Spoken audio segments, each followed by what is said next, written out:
Chapter 133. The Chase First Day. That night in the midwatch, when the old man, as his wont at intervals, stepped forth from the scuttle in which he leaned and went to his pivot hole, he suddenly thrust out his face, fiercely snuffing up the sea air. As a sagacious ship has dog will in drawing nigh to some barbarous isle, he declared that a whale must be near. Soon that peculiar odor, sometimes to a great distance given forth by the living sperm whale, was palpable to all the watch, nor was any mariner surprised when, after inspecting the compass and then the dog vane and then ascertaining the precise bearing of the odor as nearly as possible, Ahab rapidly ordered the ship's course to be slightly altered and the sail to be shortened. The acute policy dictating these movements was sufficiently vindicated at daybreak by the sight of a long sleek on the sea directly and lengthwise ahead, smooth as oil and resembling in the pleated watery wrinkles bordering it the polished metallic-like marks of some swift tide drip at the mouth of a deep rapid stream. Man the mastheads. Call all hands. Thundering with the butts of 3 clubbed handspikes on the forecastle deck, Daggoo roused the sleepers with such judgment claps that they seemed to exhale from the scuttle, so instantaneously did they appear with their clothes in their hands. "What do you see?" cried Ahab, flattening his face to the sky. "Nothing, nothing, sir," was the sound hailing down in reply. "Stunsails, stunsails. Alow and aloft, and on both sides." All sail being set, he now cast loose the lifeline reserved for swaying him to the main royal masthead, and in a few moments they were hoisting him thither, when, while but 2/3 of the way aloft and while peering ahead through the horizontal vacancy between the main topsail and topgallant sail, he raised a gull-like cry in the air. "There she blows, there she blows. A hump like a snow hill. It is Moby Dick." Fired by the cry, which seemed simultaneously taken up by the 3 lookouts, the men on deck rushed to the rigging to behold the famous whale they had so long been pursuing. Ahab had now gained his final perch, some feet above the other lookouts, Tashko standing just beneath him on the cap of the topgallant mast, so that the Indian's head was almost on a level with Ahab's heel. From this height the whale was now seen some mile or so ahead, at every roll of the sea revealing his high sparkling hump, and regularly jetting his silent spout into the air. To the credulous mariners it seemed the same silent spout they had so long ago beheld in the moonlit Atlantic and Indian Oceans. "And did none of ye see it before?" cried Ahab, hailing the perched men all around him.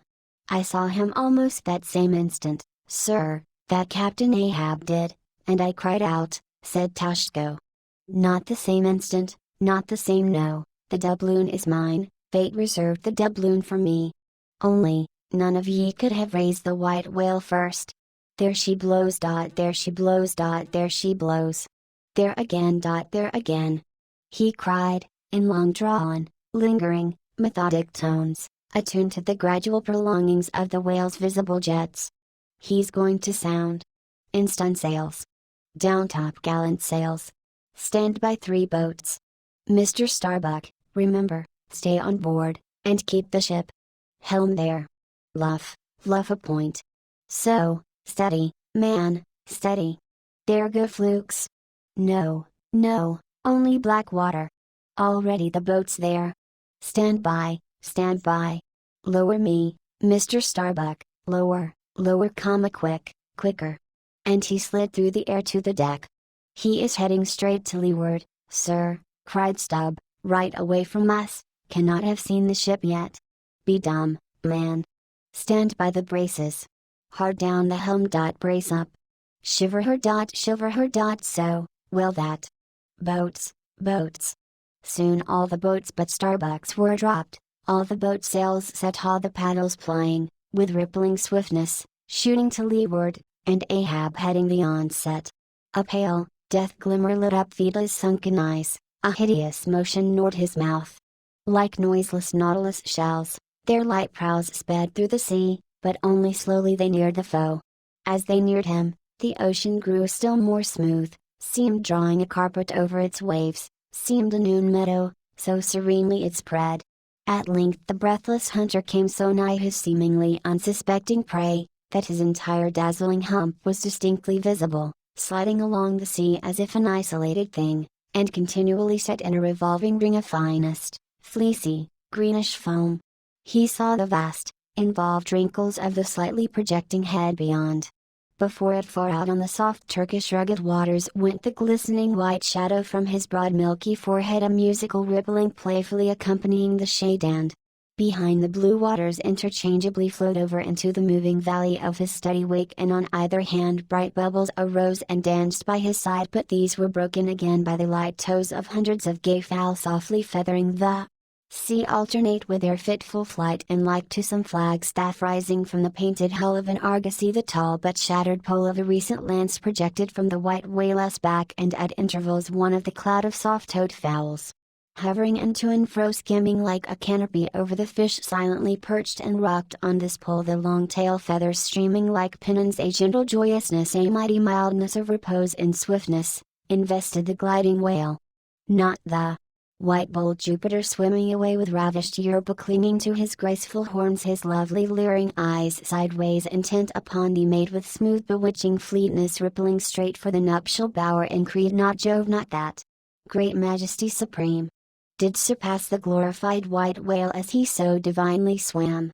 On each soft side coincident with the parted swell, that but once leaving him, then flowed so wide away on each bright side, the whale shed off enticings. No wonder there had been some among the hunters who, namelessly transported and allured by all this serenity, had ventured to assail it, but had fatally found that quietude but the vesture of tornadoes. Yet calm, enticing calm, oh, whale! Thou glidest on, to all who for the first time eye thee, no matter how many in that same way thou mayst have bejuggled and destroyed before. And thus through the serene tranquillities of the tropical sea, among waves whose hand-clappings were suspended by exceeding rapture, Moby Dick moved on, still withholding from sight the full terrors of his submerged trunk, entirely hiding the wrenched hideousness of his jaw. But soon the fore part of him slowly rose from the water for an instant. His whole marbleized body formed a high arch like Virginia's natural bridge, and warningly waving his bannered flukes in the air, the grand god revealed himself, sounded, and went out of sight. Hoveringly halting, and dipping on the wing, the white sea fowls longingly lingered over the agitated pool that he left. With oars aback, and paddles down, the sheets of their sails adrift, the three boats now stilly floated, awaiting Moby Dick's reappearance. "An hour," said Ahab, standing rooted in his boat's stern, and he gazed beyond the whale's place, towards the dim blue spaces and wide wooing vacancies to leeward. It was only an instant, for again his eyes seemed whirling round in his head as he swept the watery circle. The breeze now freshened, the sea began to swell. "The birds, the birds!" cried Tashko. In long Indian file, as when herons take wing, the white birds were now all flying towards Ahab's boat, and when within a few yards began fluttering over the water there, wheeling round and round, with joyous, expectant cries. Their vision was keener than man's. Ahab could discover no sign in the sea. But suddenly, as he peered down and down into its depths, he profoundly saw a white living spot no bigger than a white weasel, with wonderful celerity uprising and magnifying as it rose till it turned, and then there were plainly revealed two long crooked rows of white glistening teeth floating up from the undiscoverable bottom. It was Moby Dick's open mouth and scrolled jaw, his vast, shadowed bulk still half blending with the blue of the sea. The glittering mouth yawned beneath the boat like an open-doored marble tomb, and giving one sidelong sweep with his steering oar, Ahab whirled the craft aside from this tremendous apparition. Then, calling upon Phoeba to change places with him, went forward to the bows, and seizing Perth's harpoon, commanded his crew to grasp their oars and stand by to stern. Now, by reason of this timely spinning round the boat upon its axis, its bow, by anticipation, was made to face the whale's head while yet under water. But as if perceiving this stratagem, Moby Dick, with that malicious intelligence ascribed to him, sidlingly transplanted himself, as it were, in an instant, shooting his pleated head lengthwise beneath the boat. Through and through every plank, and each rib it thrilled for an instant, the whale obliquely lying on his back in the manner of a biting shark, slowly and feelingly taking its bows full within his mouth, so that the long narrow scrolled lower jaw curled high up into the open air, and one of the teeth caught in a row lock. The bluish pearl white of the inside of the jaw was within 6 inches of Ahab's head, and reached higher than that. In this attitude the white whale now shook the slight cedar as a mildly cruel cat her mouse. With unastonished eyes Feedly gazed, and crossed his arms, but the tiger yellow crew were tumbling over each other's heads to gain the uttermost stern. And now, while both elastic gunnels were springing in and out as the whale dallied with the doomed craft in this devilish way, and from his body being submerged beneath the boat he could not be darted at from the bows, for the bows were almost in sight of him as it were, and while the other boats involuntarily paused as before a quick crisis impossible to withstand, then it was that monomaniac Ahab, furious with this tantalizing vicinity of his foe which placed him all alive and helpless in the very jaws he hated. Frenzied with all this, he seized the long bone with his naked hands and wildly strove to wrench it from its gripe. As now he thus vainly strove, the jaw slipped from him, the frail gunnels bent and collapsed and snapped. As both jaws, like an enormous shear sliding further aft, bit the craft completely in twain and locked themselves fast again in the sea midway between the two floating wrecks. These floated aside, the broken ends drooping, the crew at the stern wreck clinging to the gunnels, and striving to hold fast to the oars to lash them across. At that preludic moment, ere the boat was yet snapped, Ahab the first to perceive the way, less intent by the crafty upraising of his head, a movement that loosed his hold for the time. At that moment his hand had made one final effort to push the boat out of the bight, but only slipping further into the whale's mouth, and tilting over sideways as it slipped, the boat had shaken off his hold on the jaw, spilled him out of it, as he leaned to the push, and so he fell flat-faced upon the sea, ripplingly withdrawing from his prey. Moby Dick now lay at a little distance, vertically thrusting his oblong white head up and down in the billows, and at the same time slowly revolving his whole spindled body, so that when his vast wrinkled forehead rose some 20 or more feet out of the water, the now rising swells with all their confluent waves dazzlingly broke against it, vindictively tossing their shivered spray still higher into the air. So, in a gale, the but half-baffled channel billows only recoil from the base of the Eddystone, triumphantly to overleap its summit with their scud. This motion is peculiar to the sperm whale. It receives its designation pitch-pulling from its being likened to that preliminary up and down poise of the whale lance, in the exercise called pitch-pulling, previously described. By this motion the whale must best and most comprehensively view whatever objects may be encircling him. But soon resuming his horizontal attitude, Moby Dick swam swiftly round and round the wrecked crew, sideways churning the water in his vengeful wake, as if lashing himself up to still another and more deadly assault. The sight of the splintered boat seemed to madden him, as the blood of grapes and mulberries cast before Antiochus's elephants in the book of Maccabees. Meanwhile Ahab, half smothered in the foam of the whale's insolent tail and too much of a cripple to swim, though he could still keep afloat even in the heart of such a whirlpool as that, helpless Ahab's head was seen like a tossed bubble which the least chance shock might burst.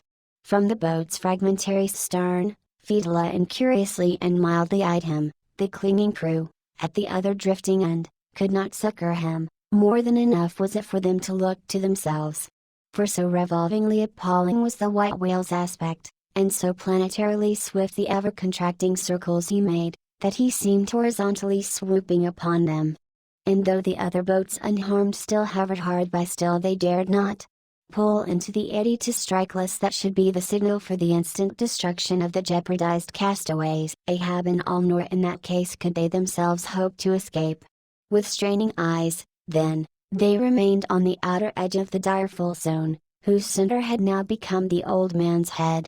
Meantime, from the beginning all this had been descried from the ship's mastheads and squaring her yards. She had borne down upon the scene and was now so nigh that Ahab in the water hailed her, apostrophe sail on the apostrophe. But that moment a breaking sea dashed on him from Moby Dick and whelmed him for the time.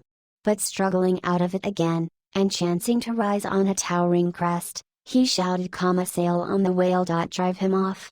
The Pequod's prows were pointed, and breaking up the charmed circle, she effectually parted the white whale from his victim. As he sullenly swam off, the boats flew to the rescue. Dragged into Stubb's boat with bloodshot blinded eyes, the white brine caking in his wrinkles, the long tension of Ahab's bodily strength did crack, and helplessly he yielded to his body's doom, for a time lying all crushed in the bottom of Stubb's boat like one trodden underfoot of herds of elephants far inland. Nameless wails came from him, as desolate sounds from outer ravines. But this intensity of his physical prostration did but so much the more abbreviate it.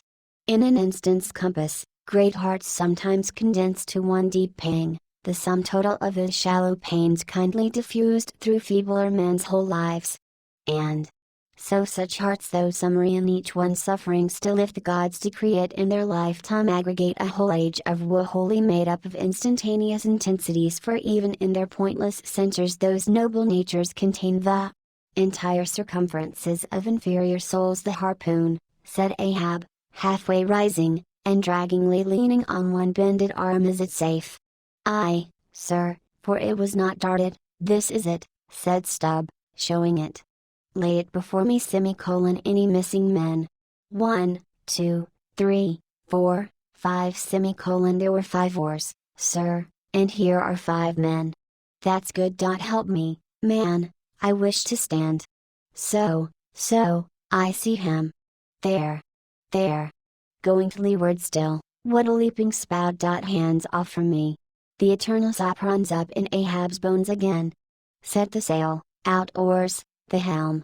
It is often the case that when a boat is stove, its crew, being picked up by another boat, help to work that second boat, and the chase is thus continued with what is called double bank tours. It was thus now. But the added power of the boat did not equal the added power of the whale, for he seemed to have treble banked his every fin, swimming with a velocity which plainly showed that if now under these circumstances pushed on, the chase would prove an indefinitely prolonged if not a hopeless one, nor could any crew endure for so long a period such an unintermitted intense straining at the oar, a thing barely tolerable only in some one brief vicissitude. The ship itself, then, as it sometimes happens, offered the most promising intermediate means of overtaking the chase. Accordingly the boats now made for her and were soon swayed up to their cranes, the 2 parts of the wrecked boat having been previously secured by her, and then hoisting everything to her side and stacking her canvas high up and sideways, outstretching it with stun sails like the double-jointed wings of an albatross, the Pequod bore down in the leeward wake of Moby Dick. At the well-known methodic intervals the whale's glittering spout was regularly announced from the man-mastheads, and when he would be reported as just gone down, Ahab would take the time and then, pacing the deck, binnacle watch in hand, so soon as the last second of the allotted hour expired, his voice was heard. Whose is the doubloon now? D'ye see him? And if the reply was, no, sir, straightway he commanded them to lift him to his perch. In this way the day wore on. Ahab, now aloft and motionless, anon, unrestingly pacing the planks. As he was thus walking, uttering no sound except to hail the men aloft, or to bid them hoist a sail still higher, or to spread one to a still greater breadth, thus to and fro pacing beneath his slouched hat, at every turn he passed his own wrecked boat, which had been dropped upon the quarter-deck and lay there, a reversed broken boat to shattered stern. At last he paused before it, and as in an already overclouded sky fresh troops of clouds will sometimes sail across, so over the old man's face there now stole some such added gloom as this. Stubb saw him pause, and perhaps intending not vainly, though to evince his own unabated fortitude and thus keep up a valiant place in his captain's mind, he advanced and eyeing the wreck exclaimed, apostrophe the thistle the ass refused it, pricked his mouth too keenly, sir, ha! What soulless thing is this that laughs before a wreck? Man, did I not know thee brave as fearless fire and as mechanical, I could swear thou wert a poltroon. Groan nor laugh should be heard before a wreck. Aye, sir, said Starbuck, drawing near, 'tis a solemn sight, an omen, and an ill one. Omen. The dictionary. If the gods think to speak outright to man, they will honorably speak outright, not shake their heads, and give an old wives' darkling hint. Begone. Ye two are the opposite poles of one thing. Starbuck is Stubb reversed, and Stubb is Starbuck, and ye two are all mankind, and Ahab stands alone among the millions of the peopled earth, nor gods nor men his neighbors. Cold I shiver. How now? Aloft there. D'ye see him? Sing out for every spout, though he spout 10 times a second. The day was nearly done, only the hem of his golden robe was rustling. Soon, it was almost dark, but the lookout men still remained unset. Can't see the spout now, sir. Too dark, cried a voice from the air. How heading when last seen? As before, sir. Come straight to leeward. Good. He will travel slower now 'tis night. Down royals and topgallant stunt sails, Mr. Starbuck. We must not run over him before morning. He's making a passage now, and may heave to a while. Helm there. Keep her full before the wind. Aloft. Come down. Mr. Stubb, send a fresh hand to the foremast head, and see it manned till morning. Then, advancing towards the doubloon in the mainmast, men, this gold is mine, for I earned it, but I shall let it abide here till the white whale is dead, and then whosoever of ye first raises him upon the day he shall be killed. This gold is that man's, and if on that day I shall again raise him, then 10 times its sum shall be divided among all of ye. Away now. The deck is thine, sir. And so saying, he placed himself halfway within the scuttle, and slouching his hat, stood there till dawn, except when at intervals rousing himself to see how the night wore on.